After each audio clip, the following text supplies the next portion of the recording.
What time is it? Come on, I don't need to tell you. You know what time it is. Time once again for the world famous, epic, monumental, historic, Academy Award winning, but I'm not bragging. Yes, it's time once again for the Uncle Brian Happy Friday Week in Review. Yeehaw! Roundup video coming at you right here. And as some of you know, Friday starts the Uncle Brian Lift the Weekend, Friday night, and it's on Sunday night. I'm all set with Uncle Brian Lifters. How was your week? Hope it's going well. Things are pretty good here, no complaints. Hey, Jabba had a good week, man. He turned his life around like that. He's living large. He's all set financially with all his quota of silver. So when he needs money in the future, he can take it to a pawn shop and sell it. How do you make out with that apartment? You had to go for an interview. I'm confused about a lot of things. You know, Jabba, you say a lot of things, and I think you just like to hear yourself talk. You say things to get attention, and you forget what you say, but other people remember what you say. You make things very easy for people. I'll tell you right up front, there's a lot to cover here. I'm probably going to run a little bit long. Give you a fair warning. Other people remember what you say. You know. Let's take a little stroll down memory lane. Beginning early last year. Well, from what I understand, even before that in 2023, you tried starting a GoFundMe. You were already not paying your mortgage. You had a problem. You were asking for money. That didn't work out very well.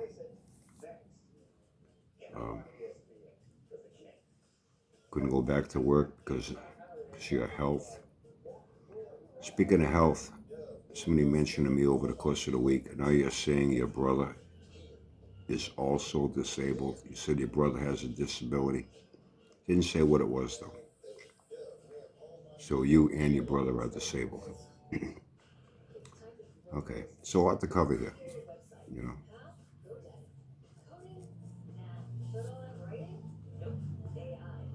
And you kept fucking with the Bel Air, fucking with the Bel Air, fucking with the Bel Air, ignoring this, ignoring that, and your situation got worse.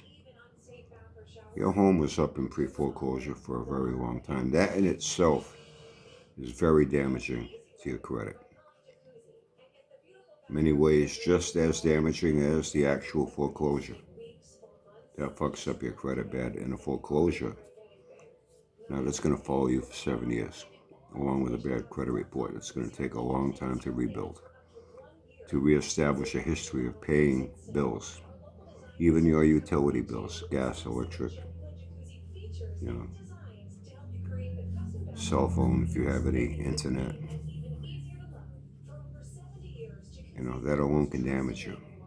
Java, you'd have a hard time trying to get a Walmart store charge card, okay?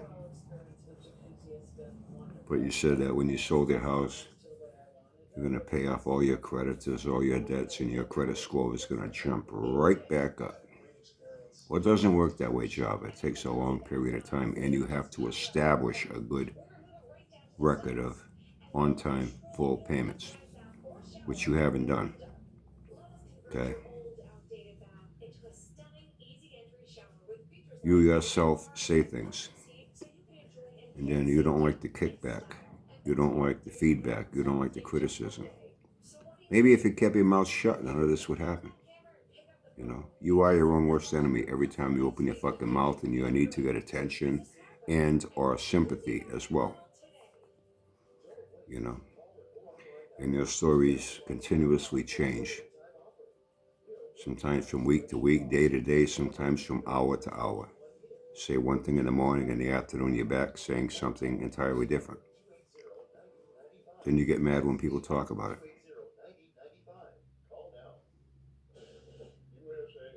Well, no, your house was not in foreclosure, you were selling it. And you flashed a Remax real estate booklet. We got those all over the place here. 7-Eleven, small little gas station, convenience stores. There's a rack there with a lot of free publications. Many different real estate agencies, including Remax. Around here, a large Portuguese community. We have a newspaper publication, Portuguese Times, printed on Portuguese. It's free. For Portuguese people, that don't read or, speak English very well. I happen to speak both Portuguese and English. And it's free. They know what's going on in the city. News, sports, weather, our politics in City Hall with our mayor, city council, what's going on, upcoming events. And you were waving Remax. And that was your real estate lady. I called at that time. I knew your address. I called. And I said, hi, I'm interested in a property I saw. I heard that you're marketing, you're selling. I gave your address, where it was. No, we're not listing that property. I said, okay, thank you very much. I'm curious. I could have said, well, there's a guy on YouTube saying that, Remax, you guys are selling his house for him. And I could have given you a name. And maybe they would have wanted to contact you and ask you why you are saying that when they're not selling your house for you. That was all to the bank. They say that the best knowledge comes from personal experience. You could read something in a book, a newspaper article, but unless you've actually gone through a procedure and something yourself firsthand, you know every inner working of what happens. You sound foolish. When you talk about cars, anyone that knows about cars knows how foolish you sound. When you talked about this ordeal with your home sale, not a foreclosure, a sale, you sound foolish. I got the hiccups. Hold on a second. If I was going to have a hiccup fit, I was going to pause it for a second. I won't be like Java and do something like that. Do a bodily function on a video. I have a little more class than that.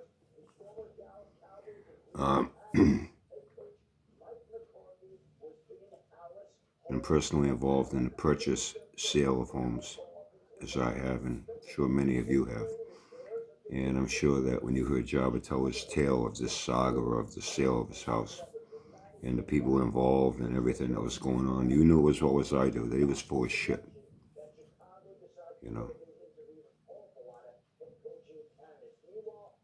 Banks will try to sell it themselves first.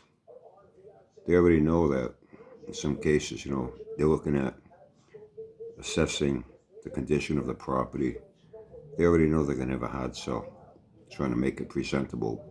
A lot of foreclosed properties, the banks will invest some money into it in renovations to get it presentable.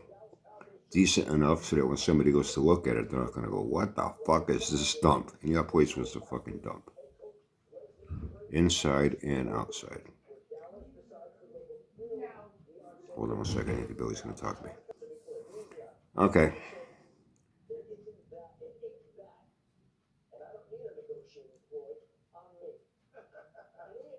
The last thing they want is a third party involved with a realtor to market it for them. Now they're going to make their commission. So they take their first shot at it. When that doesn't work, now they'll bring in a realtor. They got no choice. And they're hoping to at least break even on the deal, So you had Remax. Remax was not selling it. You had your real estate lady with Remax. It's the real estate lady you said was going to find you a house to buy, cash. Because you said initially, oh yeah, I have an investor. You like to use fancy words to play up simple things. Make it sound like it's a real professional transaction. Oh, you don't have someone who wants to buy a house. You have an investor who's going to buy it for his daughter. And after it's sold, You're going to make, after you pay off, you're going to pay off all your credit cards, all your creditors, and you're going to have no debt whatsoever. And the house will be paid off, and, you know, the house would not be foreclosed on. And you're going to make $170,000. Well, that changed. Then after you said it was sold, you made $70,000. But now we get back to the process of this sale. This real estate lady paid for your pod, $1,500. You're going to repay her back after you sold the house with only $70,000 now. All your debt you paid off, you mentioned not that long ago now. You know, you had to pay your credit cards. You had to pay. What do you mean you had to pay? I thought you paid all that off when you sold it. You wiped out all your debt. That's what you said. Don't get mad at me for repeating the things that you yourself said, Java. Don't get mad. Hold on a second. Interruptions. Don't get mad at me or anyone else for simply talking about the things that came out of your mouth. You are your own worst enemy every time you open your mouth. You still can't figure that out, can you? You know. And then let's get to your lawyer that you said you have on retainer. You know what it costs to have a lawyer on retainer to be your beck and call whenever you need them for anything? You know, you had a lawyer on retainer. And throughout this sale of your house, leading to a closing, your lawyer kept calling you. Oh, I'm waiting to hear from my lawyer to find out when the closing is. You were waiting to hear from your lawyer for this, waiting to hear from your lawyer for that. And I guess your lawyer wasn't a very good lawyer. He couldn't help you out to get your fucking disability, could he? You know, that's why you had to go on welfare. You yourself said early last summer you were on welfare. You had to go on public assistance because you were really pretty desperate at that point. You've been living off welfare for a very long time now. They've been keeping you afloat, you know, paying for hotel room stays, like I say.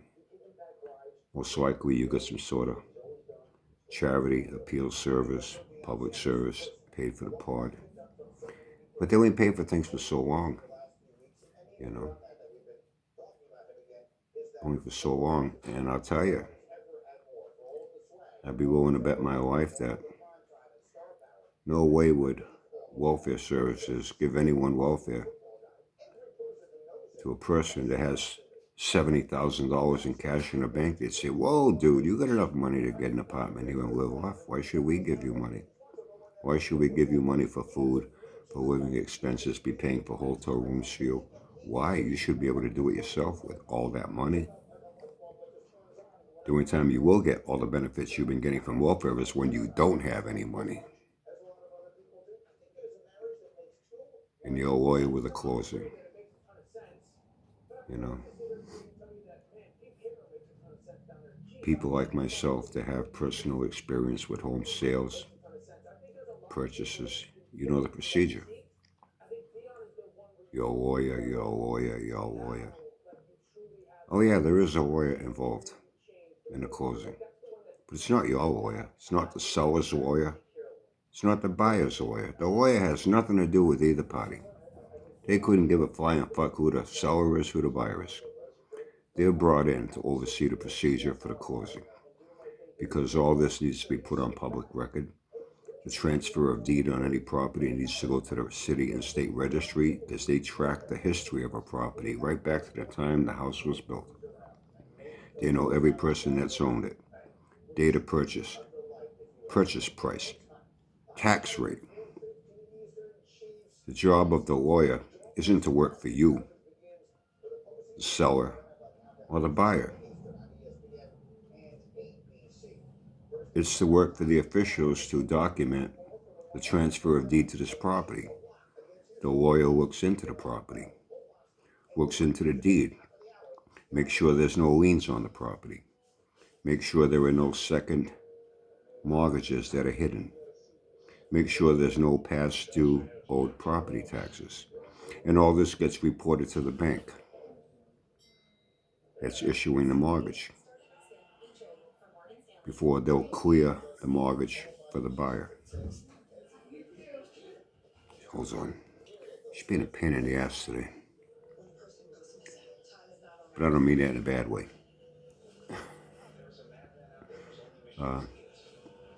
And then once everything's all set, all this gets back to the real estate agent.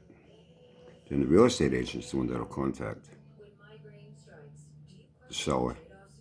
Says, okay, the mortgage has been approved. The title's been cleared by the attorney. So now they set up a closing date when people show up. You know, John Hancock's are put down on a document. The transaction is said and done. That's how it happens.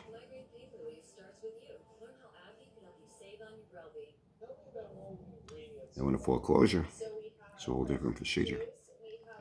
Now the bank has taken possession of the property. You as a seller has nothing to do with it. You're out of the picture. They don't even deal with you anymore. The only thing they do is send you a document saying that you no longer own the property. You have no claim to it. Bye-bye. Okay? Wasn't it you that said that? No. You know, what happened to your real estate lady? Man, she really let you down. Didn't find you a house to buy for cash. Now that you were reduced down to $70,000, she said she was going to find you an apartment. Guess that didn't happen either. I guess another woman fucked you over, huh? You got fucked over by your ex-wife. You were going to get fucked over by your ex-Facebook girlfriend in Virginia. Now your real estate lady with RE/MAX fucked you over, not going through with what she said she was going to do with you, find you an apartment. You were looking for an apartment all this time on your own. She never looked for you like you said she was going to do. And then you said hold on a second. Sorry, I saw my phone flash, had a text, wanted to take a quick peek at it.